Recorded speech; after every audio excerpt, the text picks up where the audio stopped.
Good morning everyone. Selamat pagi.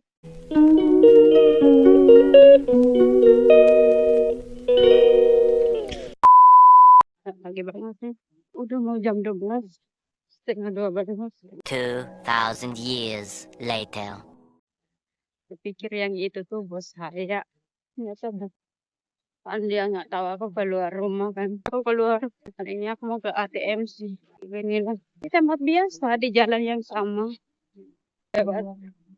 Topik biar lebih aman rambutnya. Kan aku baru cuci tadi malam. Biar besok atau lusa. Lusa lah hari Sabtu. Karena aku setiap hari Sabtu pokoknya seminggu 2 kali aku cuci rambut. Nggak sering banget karena nggak boleh rambut bisa rusak kalau setiap hari kita cuci, karena nutrisi rambut kita itu bersih. Apa guys? Ada mobil sedikit. Ada dia. Ada lewat situ. Enggak, aku nggak nemu bosku ya di depanku. Di depan permen aku. Katanya ada. Yang jelas aku mau naik bis MTR. Tuh ada tenteng sampai ke Saukewan. Jalan cepat biar kenapa? Aku pulang. Dan ini dengan istilah aku curi-curi waktu. Tapi bos apa selalu tahu sih aku kemana dan ngapain. Dan rumahnya ada kamera tersembunyi tanpa saya dengarkan. Here. Karena kita kan kerja jujur. Hong Kong ini adalah negara yang benar-benar salah satu yang ketat dari segala macam aturan. Kalau sudah diberitakan di pemberitahuan di TV atau di mana, kita harus menaati. Kalau tidak, ya siap-siap aja konsekuensinya. Contohnya nih, berita beberapa minggu akhir ini, berita tentang Fitbel, tentang sabuk COVID. Kalau tidak, kita kena denda harga 10 juta atau 1 bulan gaji. Ini aku udah nyampe di depan. Mau lanjut terus sampai di Koswebe karena aku mau ke Koswebe. Nggak tahu banyak atau aku tuh kalau ketemu teman sama pekerja gitu, aku pasti menyapa. Menurutku menyapa orang itu nggak rugi kan. Orang yang egois yang nggak suka menyapa kita balik ya udahlah. Anggap aja kita menyapa orang. Aku udah mau masuk MTR. Ini menuju ke MTR. Mungkin dari MTR ke Koswebe sekitar 15 menitan. Lewat sini aja. Jalan terus. Aku jalan lebih cepat. Karena aku cepat pulang kan. Aku cuma mau kirim uang buat ke MTR. Karena udah cepat, tapi masih aja. Lihat nih kaki. Ya. Bawah, lumayan sih. Ini baru turun dari MTR kayaknya. Jalan-jalan, ribut. Lanjut.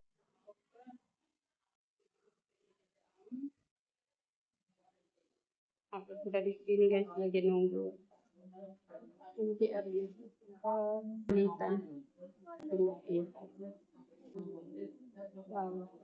Ternyata tadi 4 menit, ini baru 2 menit. Saking nggak tahu bacanya tulisan Cina ya. Jadi bingung. Oh, yang mana yang menitan, yang mana jam arahnya. MTR-nya udah datang.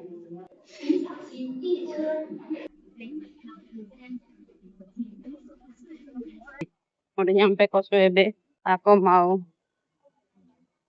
keluar dulu ya. Karena aku mau ke ATM. Jadi ke exit FD. Tinggal lewat sini. Dari MTR ke ATM itu sekitar 5 menitan. Di Sogo. Jadi lewat jalur sini deh. Kalau mau ke ATM BNI. Jalan terus. Pokoknya Dari sini tuh sekitar 5 menitan lah, atau 2, 3, 4 menitan lah. ATM-nya ada di depan KJRI Hong Kong. Jalan terus guys. Rame banget. Ada harinya. Hari biasa ya. Ini hari Kamis loh. Orang yang jalan di sini. Udah reklam malah.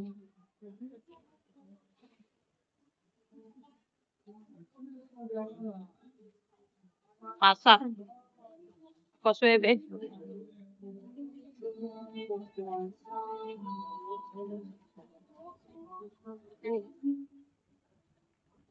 Dingin.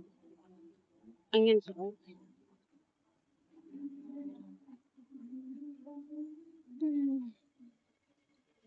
Ada Sobat Chandra.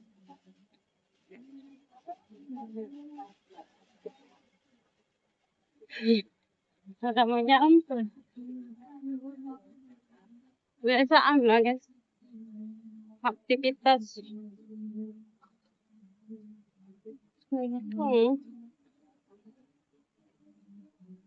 Jalannya. Wih. Sebesar ini apa nih?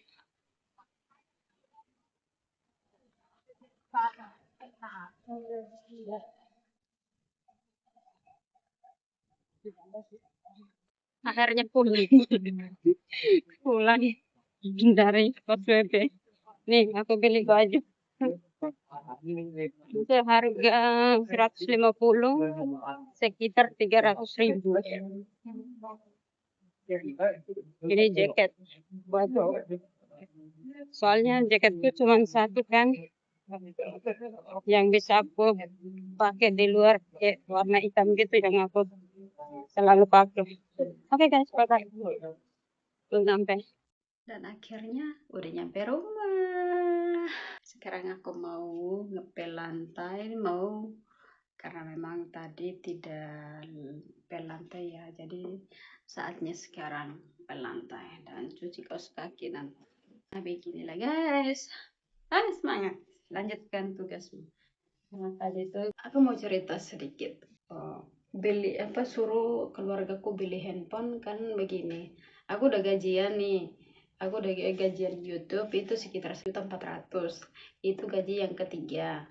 Gaji pertamaku 1.300.000, gaji yang kedua 1.500.000, dan gaji yang ketiga 1.400.000.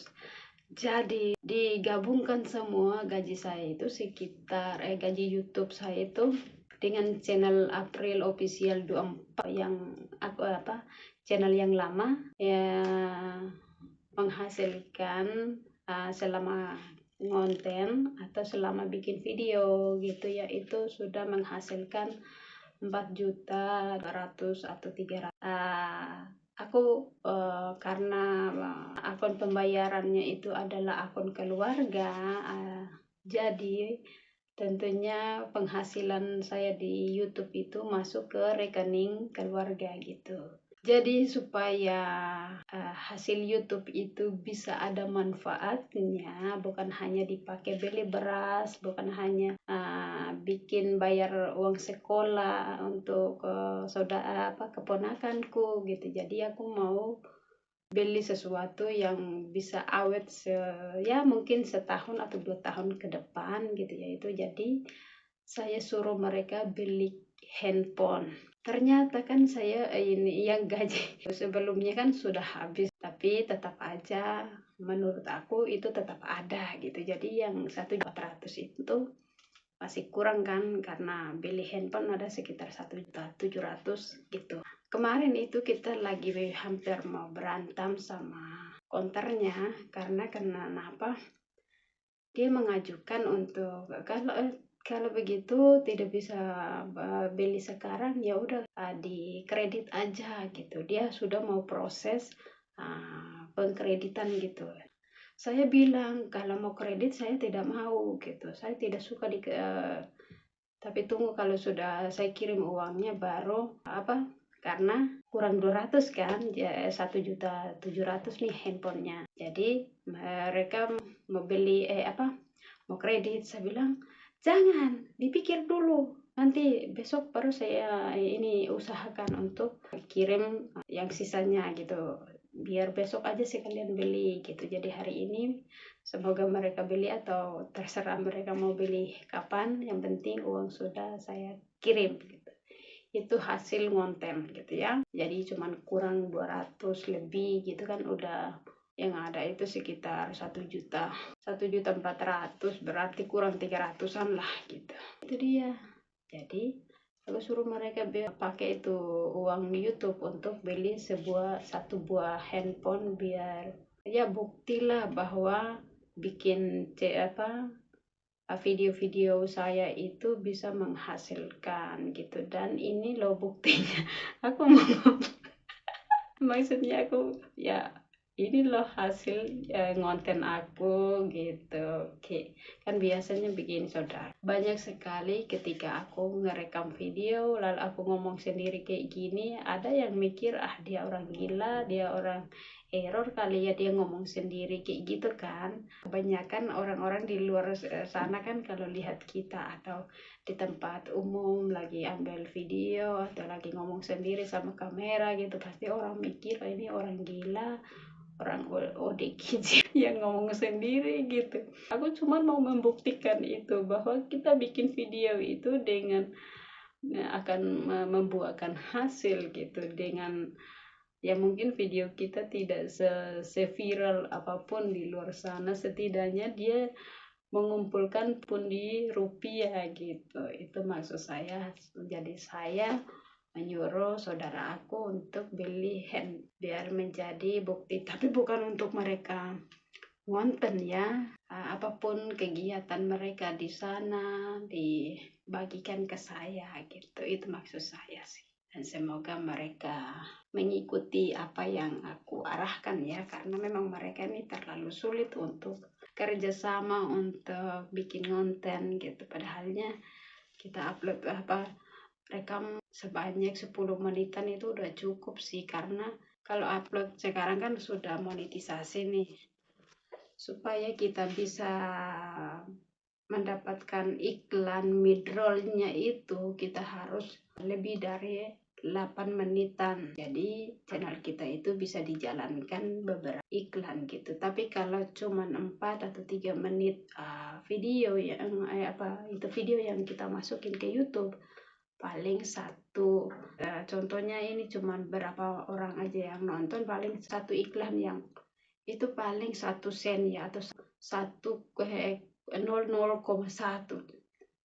Bayangin yang putar videonya nih, contohnya cuma satu aja video, tapi kalau 8 sampai ke atas, pokoknya 8 menit ke atas lah gitu ya, itu video kita itu bisa di iklan sekitar 3 atau 4 di dalam satu video tersebut, bisa dipasangin 1, 2, 3 iklan gitu. Jadi bagusnya di situ, karena penghasilan kita itu kan dari iklan ya, iklan yang dipasang di video kita tersebut gitu. Jadi disitulah pendapatan kita menambah, bukan hanya mendapatkan super stiker atau segala macam ketika kita live. Nah, kita juga bisa mendapatkan penghasilan dari video yang diputar yang pas ada iklannya. Kalau ya ada orang yang berkenan iklannya tidak di skip sampai habis, kita bisa menghasilkan 1-2 sen gitu ya. Jadi kalau sudah tiap hari atau sering diputar videonya oleh orang, ya hasilnya akan menambah gitu. Jadi itulah guys, jadi aku sekarang cari video aku upload yang lebih dari 8 menit ke atas. Jika kalian bosan, saya minta maaf, tapi memang tujuan saya untuk mengembangkan channel ini, karena sekarang kita ini yang pemula-pemula memang butuh perjuangan. Belum lagi kita harus mengejar jam tayang, belum lagi harus kita mengejar subscriber gitu kan. Setelah sudah dimonetisasi, pasti banyak hal lagi nih yang harus kita perjuangkan. Contohnya kita harus mengajukan monetisasi, dan ketika pengajuan monetisasi, pengaitan AdSense, dan diterima atau tidak. Itu semua kan perjuangannya sangat luar biasa ya. Aku berjuang lalu tidak diterima gitu. Aku sempat gagal 2 kali di pengajuan monetisasi kemarin. Ini channel yang April TKB Hong Kong ini. Karena kesalahanku adalah aku menggunakan data yang sebelumnya yang ada di akun lamaku, tak pasang di akun yang baru dengan nama yang sama, dan ketika pengajuan itu oleh YouTube, maka saya dikatakan punya akun duplikasi atau akun double gitu ya. Jadi aku ditolak. Karena pertama ditolak, kenapa sih, apa yang keliru gitu ya. Aku ndak mau ngecek lagi gitu ya. Udah kan aku udah semua masukin nih dataku, tentang pajakan segala macam itu aku udah masukin semua gitu. Jadi aku klik lagi, mengajukan lagi yang kedua, ternyata duplikasi. Aduh, dan aku dikasih 2 pilihan antara bikin akun baru atau pakai akun yang sebelumnya gitu. Dan akhirnya aku harus hapus dulu akun-akun yang baru. Setelah aku hapus, lalu masukin lagi akun lamaku yang dipakai oleh channelku yang sebelumnya, harus dipakai itu kembali baru aku diterima. Hampir yang ketiga kalinya itu aku sudah kehilangan akun atau mungkin susah untuk dimonet. Tapi puji Tuhan, setelah aku menggunakan akun AdSense yang lama, aku taruh ke channelku yang baru ini, akhirnya pengaitan AdSense-nya diterima. Dan sekarang channelnya sudah dimonetisasi. Dan sekarang masih beberapa kendala lagi, yaitu kita harus mengumpulkan $10 US untuk memverifikasi alamat tersebut. Kalau sudah dapat surat PIN-nya, kalau kita sudah verifikasi, channel kita YouTube sudah mengirimkan, Google sudah mengirimkan PIN-nya ke alamat tersebut, dan kita sudah memverifikasi alamat tersebut.